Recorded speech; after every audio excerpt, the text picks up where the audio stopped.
This is the underground tunnels of Las Vegas with an estimated 1,500 homeless people living there. And what's really interesting is that this underground tunnel exists right under luxury hotels as well as expensive casinos. The people who live in these tunnels are often referred to as the mole people of Las Vegas, and some of them have been living there for more than 20 years. And many of these homeless people choose to live in these tunnels since it protects them from the extreme temperatures of Las Vegas. Summers can be as high as 115 degrees Fahrenheit and winters can be as low as 30 degrees Fahrenheit. And being in these tunnels is their best protection against nature. And many of these individuals are able to furnish their section of the tunnels since there's no authorities coming down here. However, these tunnels, which are actually storm drains, are prone to flooding and can even cause damage or death. And many of them are prone to losing their belongings regularly. However, they don't really have a choice. The tunnel inhabitants are usually the one turned away from the limited charities offered in Las Vegas, and they have no choice but to reside in such a location. Many of the charities around the area will even supply these people with food, water, and even clothing. And according to the district, this tunnel is roughly around 450 miles long, and it's home to an entire population of people who are just trying to survive. There are hidden homeless caves popping up across our region, and here's what I found while exploring them. This is a full-blown tunnel. This is serious business here, yes. It started back in January of 2024. We went inside a cave that was dug along the Tuolumne River in Modesto. What we found inside was wild to see. This was fully furnished. Yes, there was bedding, there was little things up on the mantle, lack of a better word, mantle, food items, drugs, guns. When we went inside, we saw what used to be someone's home. I mean, we're talking about bedding on the floor, food, even wall paintings, and a makeshift fireplace. It was super alarming for the people who were living up above, just about 20 feet, seeing what was dug underneath their homes. These are basically stairs that they made to get down to the dwelling. And if one of these were to collapse, it would be devastating. This whole side would come down and into the water. The city eventually told us that its plan is to fill in those caves, but that action hasn't been taken yet, and now it's been over a year. When was the last time you monitored that area? Because there's a home under there. They're going to say they're going to patrol, then I want to visibly see patrol. Since then, more viewers have reached out to us about other caves that have been found along the American River in Sacramento. We went out to this one, and we saw a 40-foot tunnel. I was watching the little, mom and the baby ducks doing their thing, and then I seen a man disappear into a hole in the riverbank. When we reached out to the city, it told us that that cave may have been created during the mining age. So it's been there for a very long time and had never been a problem in the past. But now people are concerned that homeless people may be using them after they spotted them across the river. Then when the other guy came out about 45 minutes later, he was yawning like he just woke up and came out and did his business right there on the riverbank. We've already been asking questions for over a year, and we will continue to here at CBS Sacramento. So if you see something happening in your neighborhood, reach out to us so we can try to help you.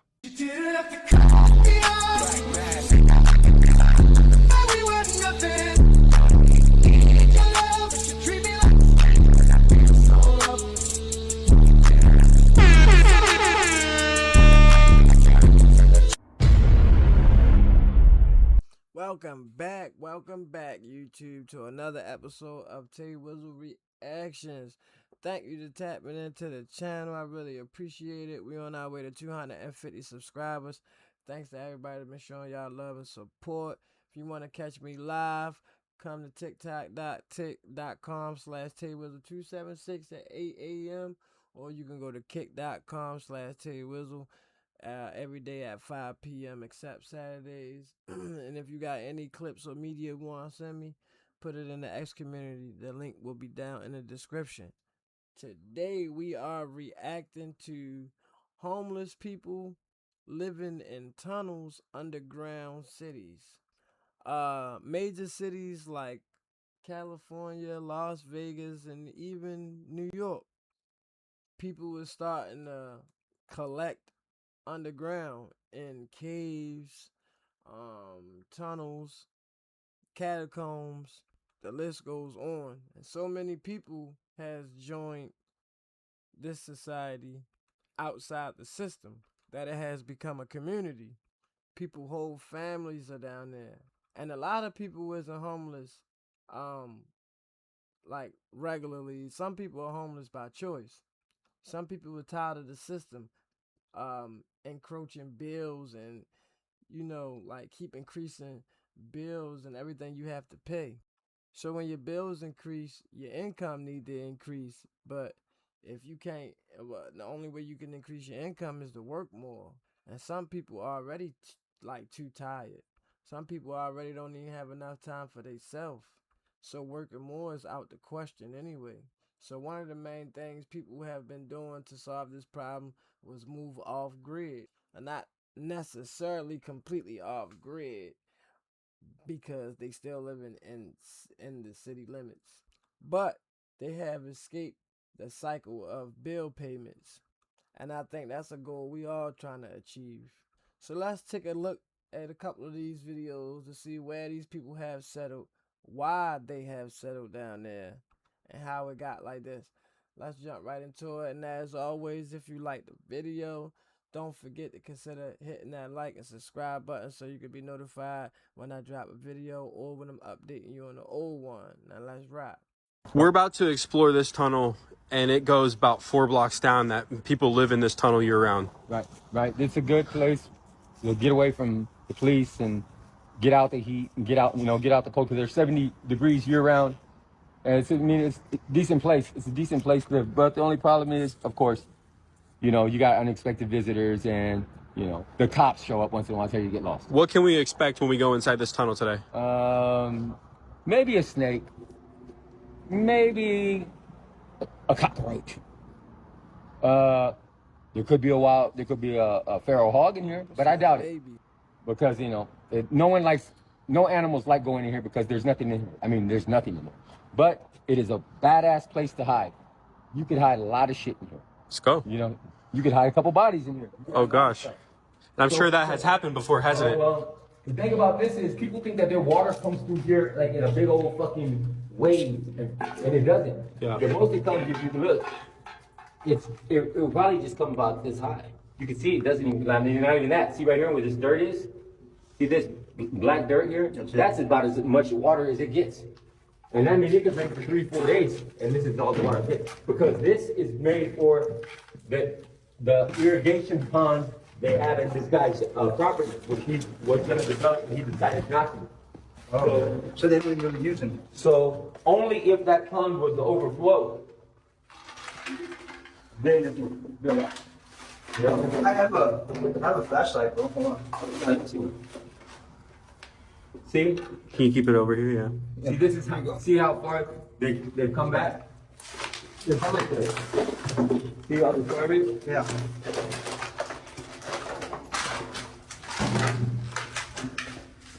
So this is a lot of burnt trash. They do this to keep warm in the winter? Yeah. Or they're just high and and they just want to start a fire. A lot of people, look, see the fire in here? Someone started a fire in here. See a big fire? Yeah. That's not the best when you're in town, you know what I mean? Well, sometimes people get mad at other people and they burn them out. They say, fuck him, I can't stand that motherfucker. And they burn his shit down. This is the best thing we took those beds from. Another one right here. Anyway. You good? Yeah, I'm here. This grandparents would fuck you up and you're kind of run. Huh? That grandparents would fuck you up and it's scary. Yeah. See, someone came back this far. And see, what? Oh shit. See, this has never been like this before. It's always just been a little bit up there. Oh yeah? So someone's been coming back here. There's a piece of something right here. Here, step over it. See all these little fire pits? There's another thing right here. You'll see it. It's a mattress or something.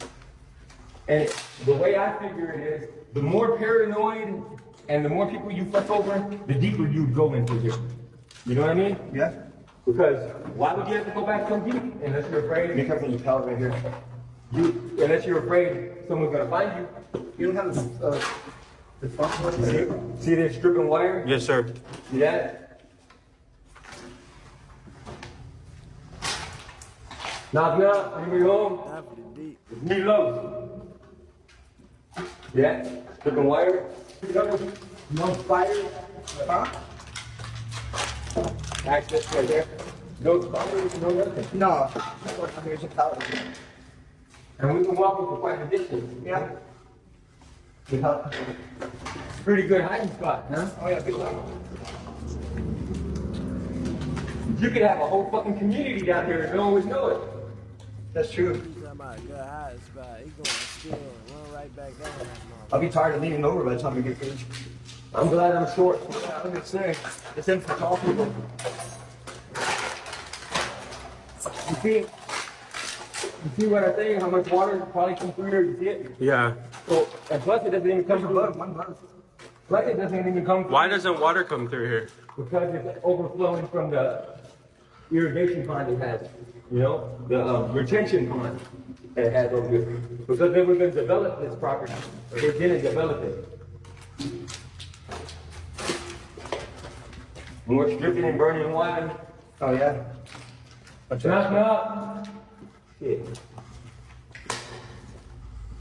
All these little burn piles. Smilos, if anybody's back here, put your dildo down. If not, what's up? And here's the pallet right here. All right. Robert. Yeah, we've been going for a minute. We have. Hey, a man after my own heart. It's a hell of a place for a jack bag. Well, I think it's a Sports Illustrated. Oh.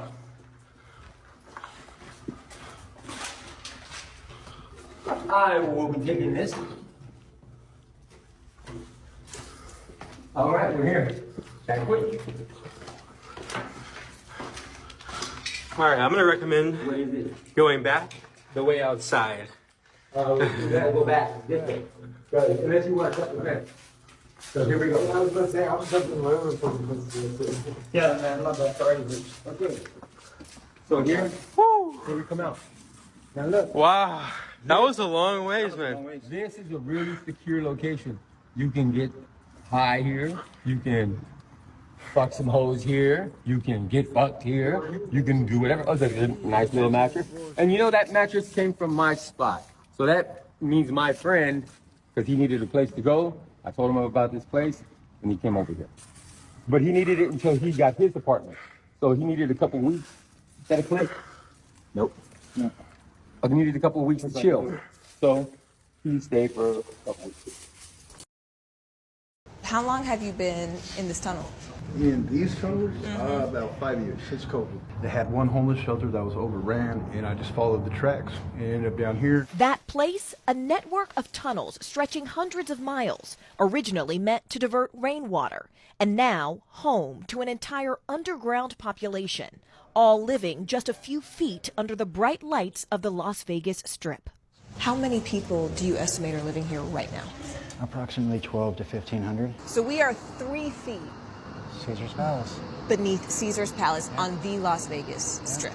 You said it yourself. You've been here many times. You would never even know it was here. Rob was addicted to a number of substances and says he's now been clean for nearly 7 years. This is a world he once knew firsthand. I was underground for about 2.5 years. I had found somewhere that I could go and be left alone and not bothered and not have to worry about the direct sun or the wind or the randomness, right? And there was a lot of chaos in my tunnel too, but it was like the devil I knew. Nationwide, the latest data shows more than 771,000 people experienced some kind of homelessness in 2024. The Trump administration has attempted to freeze some of the $5 billion allocated in 2021 for homelessness assistance. NBC News reached out to the White House for comment, but did not receive a response by deadline. Rob worries recent cuts in federal funding will jeopardize services for people like Jay, who says he's lived in the tunnels for 13 years. Why did you choose to live down here instead of live on the surface? It doesn't matter where you go, you can't be there.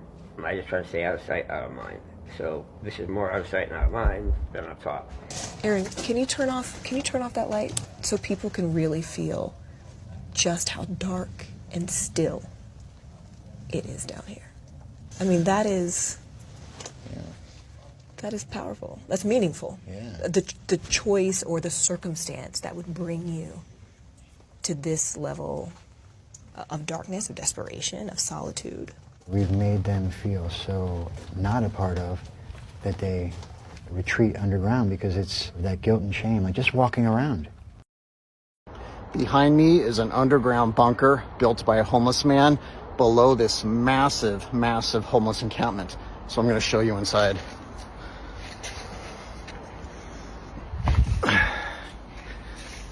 So, lots of lumber, lots of tools. They're planning on building this pretty big labyrinth. Go inside. Not super big yet. But as you can see, they have a ton of tools, supplies, bikes. There's a room over here. This is just pretty wild. So this is the natural result when you have a system unable or unwilling to end homelessness. People will literally go underground.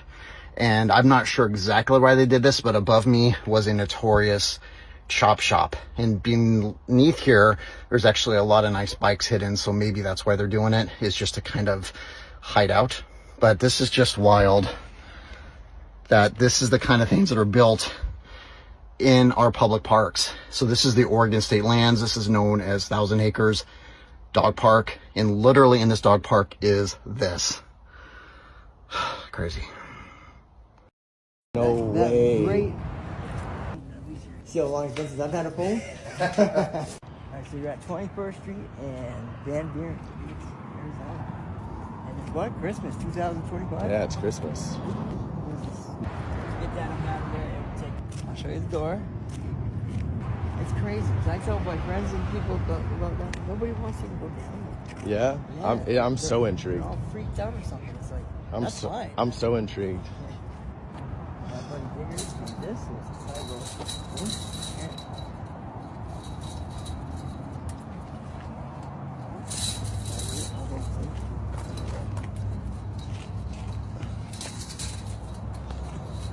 Alright. Here. Bring these phone get out. I'll go down in person. So like I said, just wants to contact me, so I never, you don't want to get her in. So you know what I mean? So hold on, at least you're yeah, like a pro. Yeah, there we go. There you go. This is the homeless strip right here. Nobody's gonna get it. It's a what? Homeless strip. I need my headlamp. Oh, your headlamp's in there. Yeah. Not dirty, it's not dangerous. That, And, no, I'm not worried. I'm not worried at all, my friend. all right, no, careful nose. This is my buddy Digger, okay? He's so paranoid sometimes. So I brought these in last night. Oh, so if somebody comes, it would knock them over? Well, yeah, stub their toes or whatever there, and then he goes to. Here, you wanna? I got you. Here you go. Here's your leg. So, but then he's a noisemaker guy. So he's got this, and then he's got here. And then he's got tape measures. You know, you can't hurt, you won't get hurt. This right here goes up in here. Usually puts this in here like this. This is incredible. Like this. In the middle of the night. So if you come in the middle of the night and you don't have a light, you know, we're gonna hear you. Wow. Let me stand up right here. Yeah. So this is where I stay, is down here, okay? Okay, so it's not far off of the front. Nope. I have my couch up in there. And that's kind of like my bedroom, you know, but That's Digger's kind of taking over So there. where do you sleep at? Right here? It's not bad, dude. It's not bad, dude. I got a fireplace right here. I'm gonna. Oh, so you start fires here too? Yeah. Pretty interesting. Home sweet home. Yeah, dude, it really is more comfortable. I understand why you're down here. I feel safer down here because like the homeless, everybody here, like over on the side of the city, anyways. I mean, they just rob you, steal from you. Take Yeah, money. dude, I hear that from every homeless person. Yeah, day after day. It's nice. It's literally all they do. I got some blankets up in the car too. You want? No, I'm good there because I got Okay. there's three here. I got a sleeping bag in there. Literally, this is how basically the constant temperature here usually. Oh, that's nice in here. It's like Okay. 65 to 70 degrees. Yeah, yeah. So where does your boy sleep at?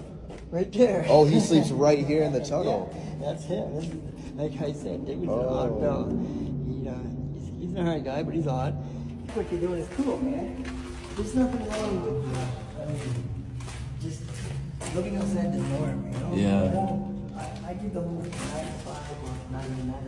When you're self-employed, it's 6 a.m. till 9 p.m. 7 days a week. You know? Yeah. Did that for over 20 years, isn't it? Yeah, not too bad. I mean, just coming up out of the hole. That was so that's cool. Got like mattresses and everything here. Okay, and then there's this one. Hello, anybody in here? Anybody inside? Yeah, there's people living here, obviously. This is the off-ramp here, guys. There's a little cemetery on top. And these are the tunnels here. And all three of them have like homeless nests where people are staying there. Roy, how long you been down here? About 6 years. And what's this little guy's name? This is Heathen. So how did you end up here in these tunnels? My mom died. I wound up in foster care. I came out of prison November 17th, 2017. So I hopped on the bus and I stopped at the bus stop across from Jack in the Box. Yeah, and here we are. And is it safe down here to live? Except for during rainy season. So when the rainy season comes, the floodgates open, you get drowned out of here? And do you want to get out of this tunnel? Honestly, I'm not really a fan of society's way of doing things. I choose being outsider. How many other outsiders are down here with you? About 9. Do you get along pretty well with everyone in here? Absolutely. Yeah. This is my family. Okay. We were walking along the left side here and the guy said they would kill us. Is it actually dangerous for people that aren't from here to come down here? It depends. If you were to come down here on some predator type shit or violent, it might not work out too well. Okay. So you've had pretty crazy people come down here and try to harass you guys? Can you tell me a few? Up top, throw shit at us. Okay. We got one dude actually try to set the tunnel on fire. And is there anything you want the city to do for you guys, or are you pretty content down here? Yeah. Is the drug use play a role down here, you think? What drugs? Not what drugs. Wonder how he plugging stuff up down there. Like he had lights on, like TV, but that don't look like a house. Plywood make it look so different. Yo, that plywood make it look so different, bro. It do not look like a tunnel. You looking at it like a living room. That's crazy. Decided the tunnels are your best option. Now what? You don't just wander into a storm drain and pick a spot. That's a great way to get yourself killed or beaten up by people who've been living there for years. Most newcomers get shown the way in by someone already living underground. And these aren't random charity tours. The person bringing you down is basically vouching for you. They're telling their neighbors, this one won't cause problems. If you do cause problems, that's on them too. Once you're in, the real challenge starts. Every decent spot is already claimed. The locations with proper drainage, good airflow, and multiple escape routes, those got taken years ago. Finding somewhere to set up camp can take weeks of crawling through dark passages, checking dead ends, and getting told to move along by people who got there first. Here's what nobody tells you about tunnel real estate. You don't set up within eyesight of someone else's camp. Period. It's like building a house 6 inches from your neighbor's bedroom window. Creepy and asking for conflict. The veterans down there become your professors. They teach you which sections turn into death traps when it rains. They show you which entrances the cops check and which ones stay clear. Some tunnel sections require crawling through spaces so tight you're basically a human worm for hundreds of feet. That's intentional. It filters out anyone who isn't truly desperate. Ignoring the old-timers' warnings about flooding, people have died doing exactly that. But finding a spot is just the beginning. Now you've got to turn a concrete tube into something livable. Now here's where things get interesting. These aren't just people sleeping in dirt. They're building actual homes down there. Residents drag in plywood, carpet scraps, old mattresses, donated furniture. We're talking walls, rooms. One Vegas tunnel home had a couch, coffee table, battery-powered TV, and a personal library of over 100 books. My apartment didn't look that organized in my 20s. Some camps include bookshelves with framed family photos, working fans, kitchen areas with everything in its place. One guy even had Christmas lights strung up, underground, in a flood tunnel. Festive. But here's the survival trick that separates veterans from newcomers. Elevation. Experienced residents build their sleeping platforms 2 to 3 feet off the ground. Why? So when flash floods come rushing through, the water passes underneath the bed instead of through it. That's not paranoia. That's hard-won knowledge from watching everything you own gets swept away at least once. And the waterproofing game is serious. Every valuable goes into plastic bins. Important documents sealed in garbage bags, clothes stuffed into containers that can be grabbed in seconds, because when water comes, you've got maybe 5 to 10 minutes warning, sometimes less. The most established camps have been continuously occupied for over 15 years. 15 years of gradual improvements, adding shelves, upgrading mattresses, making it more livable piece by piece, just like any long-term homeowner would. Except the mortgage is survival, and the HOA is hoping it doesn't rain. But building shelter is only half the battle. These underground residents still need to eat and drink every single day. And getting those basics, that requires a whole different kind of strategy. After dark. Why? Restaurant dumpsters. The food's freshest right after closing time, and fewer people are around to hassle you. It's not glamorous, but it works. Vegas casino buffets are basically underground meal tickets. These places throw out hundreds of pounds of untouched food every single night. We're talking prime rib, shrimp, pasta dishes that never touched a plate. Tunnel residents know exactly when each casino dumps their buffet line. They've got it timed down to the minute. Water's trickier. Public restrooms, park fountains, gas station sinks. You fill up jugs and haul them underground, making each trip count because nobody wants to climb back up more than necessary. Some residents store enough to last 3 or 4 days between runs. And here's what surprised me. Plenty of tunnel dwellers have food stamps. They shop at grocery stores like anyone else, grab perishables, and eat them fast before they spoil. Portable coolers help, but underground humidity works against you. Cooking underground requires serious skill. Camp stoves, canned fuel burners, small grills positioned near openings for ventilation. One wrong move with fire management and you've got a real problem. Oxygen gets thin in poorly ventilated sections. Experienced residents know exactly how much flame their space can handle. But it's not all scavenging solo. Churches and outreach groups have built relationships with specific tunnel communities over years. They actually deliver supplies directly to entrance points, like underground meal delivery, except the delivery address is a storm drain. Food and water keep you alive. But staying connected to the outside world, that requires something else entirely. Living underground means living in darkness, and darkness gets old fast. So how do people power actual lives down there? Here's where things get sketchy. Residents tap directly into electrical junction boxes using extension cords. Just splice in, hope you don't electrocute yourself, and suddenly you've got lights, phone chargers, maybe even a small fan. Is it dangerous? Absolutely. Does it work? Most of the time. But not everyone risks the electrical route. Candles and battery lanterns are still common, though experienced tunnel dwellers know something critical. Open flames eat oxygen. In poorly ventilated sections, that candle keeping you company could quietly suffocate you. Cozy, right? Car batteries become portable power stations. Scavenge one from a junkyard, charge it on the surface, and you've got weeks of juice for small devices. It's like camping, except the campground is 60 feet underground and smells like concrete. Now here's something that surprised me. Many tunnel residents own smartphones. They charge them at libraries, McDonald's, or anywhere with an outlet during surface trips. Staying connected to family, checking weather forecasts, even applying for jobs, all happening from underground. And the weird part? Some tunnel sections near casino properties accidentally pick up Wi-Fi signals. Residents can scroll the internet from beneath the Las Vegas Strip. The irony writes itself.